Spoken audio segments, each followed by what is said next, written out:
Have you ever heard of a calligrapher who met a tragic and gruesome death simply because he refused to transcribe the Buddhist scriptures? His name was Wulung, a highly renowned calligrapher during China's Jin dynasty. However, after his death, it was said that his tongue split into 8 pieces, his head shattered into 7 parts, and blood flowed from 5 orifices. Why did this happen? How did Nichiren Daishonin view this incident? Today, let us explore the profound Buddhist meaning behind this true story, as revealed in the second letter to the lay nun of Ueno. With regard to the Lotus Sutra, when one's hand takes it up, that hand immediately attains Buddhahood.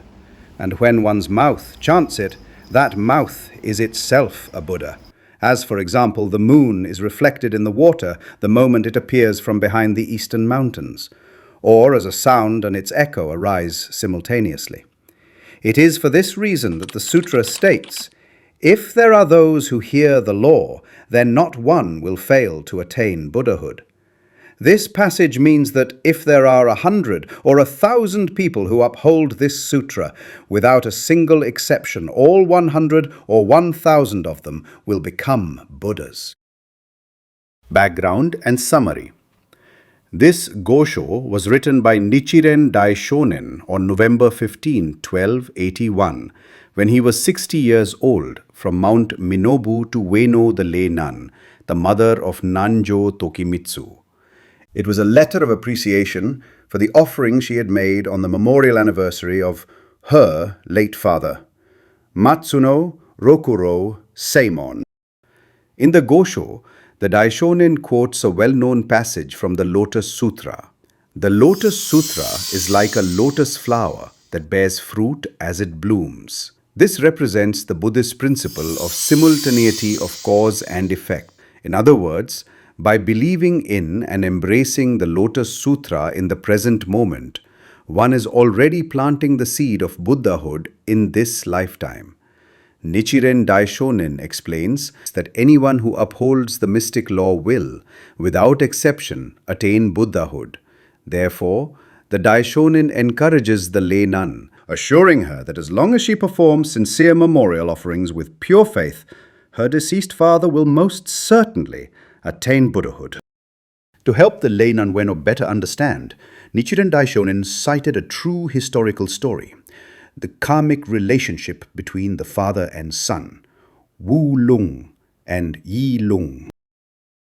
Yilung, a gifted calligrapher from Bingzhou, was born into a family renowned for its generations of scribes. His father, Wulung, was a staunch believer in Taoist teachings and rejected Buddhist scriptures outright. He scoffed at the idea of Buddhist compassion, saying, "If the sages of the West created wine and meat, where is their mercy?" Despite generous offers, he refused to ever read or transcribe Buddhist sutras. He lived a life of indulgence, mocking the Dharma, and toward the end of his life descended into madness. On his deathbed, Wulung turned to Yilung and said, "If you are truly my son, you must never believe in the Buddhist teachings. If you do, disaster will befall you." He coughed up blood and died. Some time later, a local governor wished to commission a handwritten copy of the Lotus Sutra, but could not find a calligrapher of sufficient skill. Someone suggested, "Yilung, the son of Wulung, is highly skilled." However, due to his family's heretical views, he refuses to write Buddhist scriptures. If you can change his heart, he would be the perfect choice.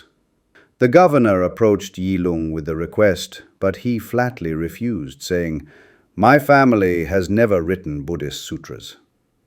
The governor had no choice. Later, however, the governor reconsidered. "I am the governor of this region. How could Yilung dare defy me?" So he tried both threats and rewards, intimidating him with prison and tempting him with gold. Pressured on all sides, Yilung finally agreed, though reluctantly, to write just the title of the Lotus Sutra. That night, he could not sleep. He resented his father's dying wish and blamed him for putting him in such a difficult position. Then, in a vivid dream, Yilung saw hundreds of heavenly beings descend into his courtyard, surrounding one majestic, radiant figure. Yilung asked, "Who are you?" The figure replied, "I am your father, Wulung. Because of my ignorance and slander of the Dharma in my past life, I fell into hell. Each day I suffered countless deaths. My tongue was plowed by iron blades 500 times. The agony was beyond words. But yesterday, a brilliant light suddenly appeared in hell. One by one, 64 transformed Buddhas appeared and recited this verse. Even those who have committed grave evil, upon hearing the Lotus Sutra, will surely attain Buddhahood." The flames of hell were extinguished and turned into a cool pond. I and many others were freed from suffering and reborn in the heaven of the fourth king. Only later did I realize it was your writing of the sutra's title. Each character transformed into a Buddha, descended into hell, and preached the Dharma to liberate us.